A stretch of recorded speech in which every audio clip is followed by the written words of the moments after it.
في مرة سألت نفسك إيه سر تفوق ألمانيا في صناعة السيارات؟ مرسيدس وفولكس فاجن وأودي وبي إم دبليو كلها ماركات ألمانية من أشهر وأفضل ماركات السيارات في العالم. إيه السر ورا اختراعها وقصة نجاح كل ماركة وسبب تسميتها بالاسم ده؟ ده اللي هنحاول نعرفه مع بعض في الفيديو ده. كمل معانا للآخر عشان نعرف القصة ورا أسطورة السيارات الألمانية.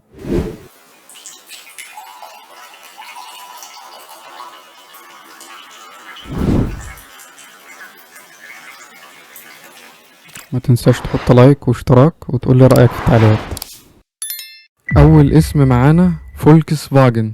معنى الكلمة فولكس يعني الشعب، فاجن يعني عربية، فمعناها بالألماني سيارة الشعب، فولكس فاجن. طب الاسم ده جه منين وقصته ايه؟ فكرة الاسم جت من الدولة نفسها. في التلاتينات كان قليل جدا لما حد يكون معاه عربية في ألمانيا لأنها كانت غالية، فلما وصل أدولف للسلطة كان عايز يعمل مشروع دعائي يثبت تفوق ألمانيا الصناعي ويخلي الشعب يحس انه عايش كويس، فطلب اختراع سيارة للشعب. الهدف منها عربية رخيصة كل عامل ألماني يقدر يشتريها، وكان عايزها تبقى نسخة ألمانية من عربية فورد موديل تي الأمريكية. فكلف مهندس ألماني اسمه فرديناند بورشه اللي أسس شركة بورش اللي بقت من أكبر شركات السيارات الرياضية في العالم. بدأت من مكتب للاستشارات الهندسية وتصميم السيارات. فرديناند كان عنده نفس الحلم انه يعمل عربية اقتصادية وعملية، وعرضوا على شركات تانية زي مرسيدس لكن رفضوا. فتقابل فرديناند مع رئيس ألمانيا وقتها أدولف سنة 1934، فكلفه يصمم العربية بمواصفات خاصة. اشترط عليه انه يعمل عربية تشيل عيلة ألمانية من 5 أشخاص، وسرعتها توصل ل100 كيلو متر في الساعة، وتستهلك كمية قليلة من البنزين. والشرط الأهم سعرها يبقى أقل من 1000 مارك، وده كان تمن موتوسيكل وقتها. فرديناند بورشه فكر في تصميم يحقق له المواصفات دي بأقل تكلفة عشان يصنع العربية بالشروط اللي طلبها منه بأقل سعر ممكن. فاخترع 3 حلول اعتمد عليهم في التصميم. المحرك الخلفي.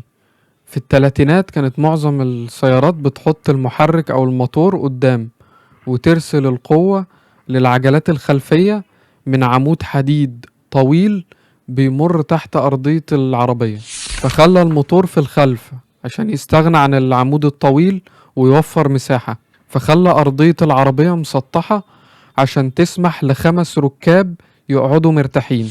تاني حاجة التبريد الهوائي.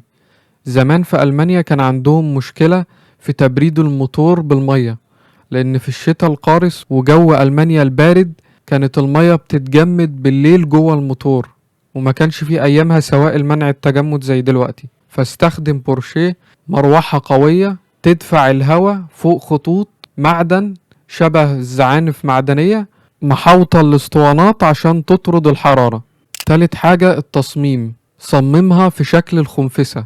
بورش عمل التصميم منحني ومقوس عشان يبقى مقاوم للهواء أكتر.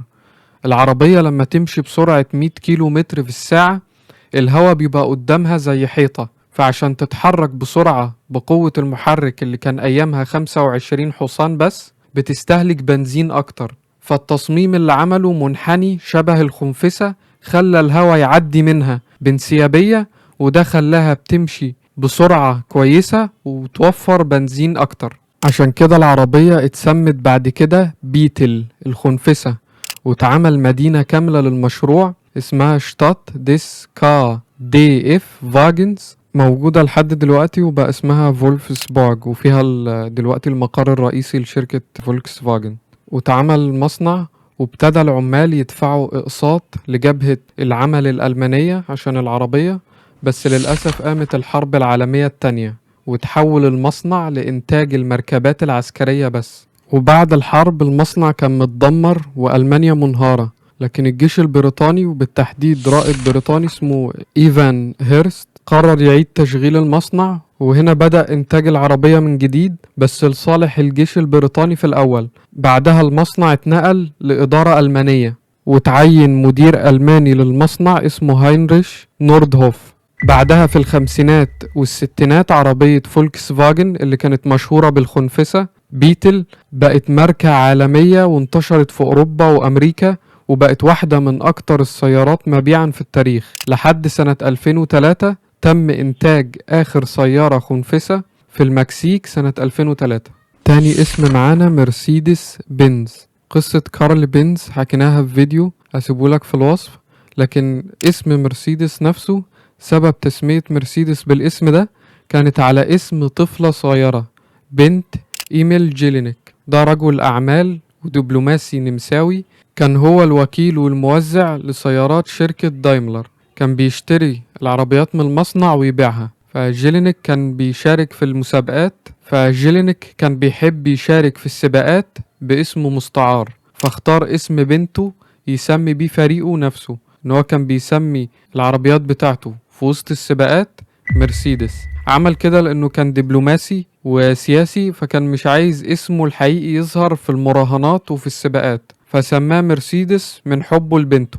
في سباق اسمه نيس في سنة 1900 اتعرضت سيارات دايملر لحوادث بسبب تصميمها القديم، كانت عالية عن الأرض وضيقة، وده خلاها تنقلب في المنعطفات والملفات. فجيلينيك اتضايق جدا وقال للمهندسين في شركة دايملر: أنا لا أريد سيارة لغدا، أنا أريد سيارة للمستقبل، عايز سيارة تبقى نقلة كبيرة في عالم السباقات في المستقبل. فطلب منهم تصميم عربية بمواصفات ثورية وقتها، محرك قوي جدا 35 حصان، ومركز ثقل منخفض تبقى قريبة من الأرض عشان ما تنقلبش، وقعدت عجلات طويلة لزيادة الثبات. والشرط الأهم إن العربيات تتسمى في السباق مرسيدس على اسم بنته. وحصل فعلا بعدها بسنة في مارس 1901 في سباق أسبوع نيس، وهو أهم حدث للسيارات في الوقت ده، نزلت عربية دايملر مرسيدس الجديدة للسباق، والنتيجة كانت صاعقة للجميع. السيارة ما كسبتش بس، دي اكتسحت كل المنافسين في كل الفئات، سباقات السرعة وسباقات المسافات الطويلة وسباق صعود التلال.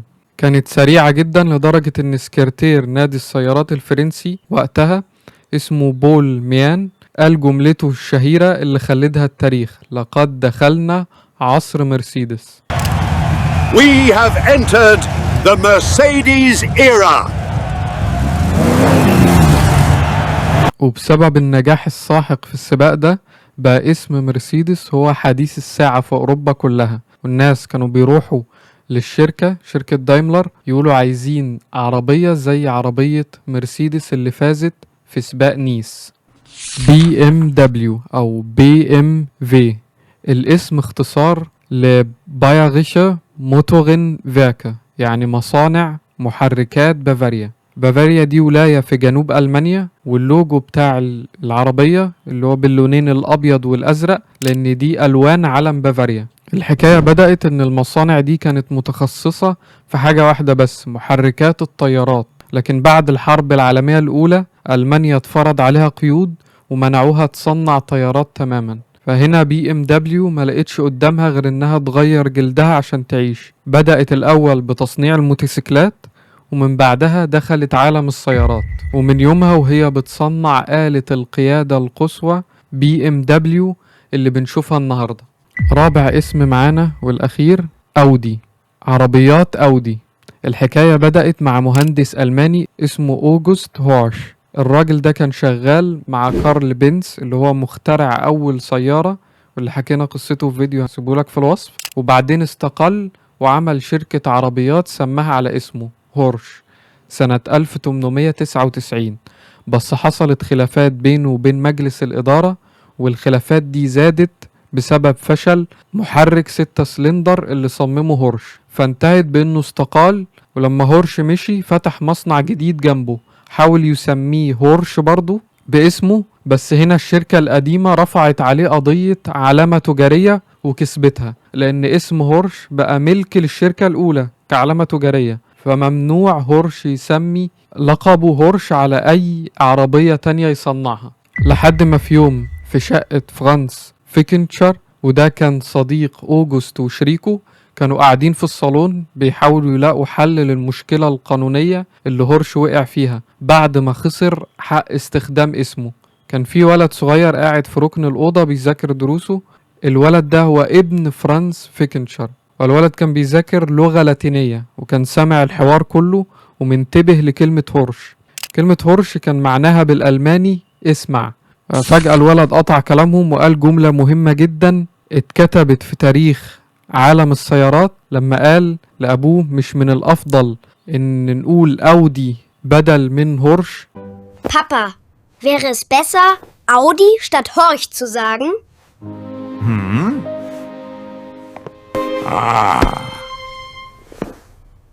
هورش يعني اسمع بالألماني، وأودي يعني اسمع برضه بس باللاتيني، فده اسم قصير وسهل النطق ونفس المعنى، الاتنين بمعنى اسمع. طيب ليه اللوجو 4 حلقات مربوطين في بعض؟ السبب ان في سنة 1932 وقت الأزمة الاقتصادية في ألمانيا في 4 شركات سيارات قرروا يندمجوا مع بعض عشان ما يفلسوش، وكونوا اتحاد اسمه اتحاد السيارات أوتو أونيون.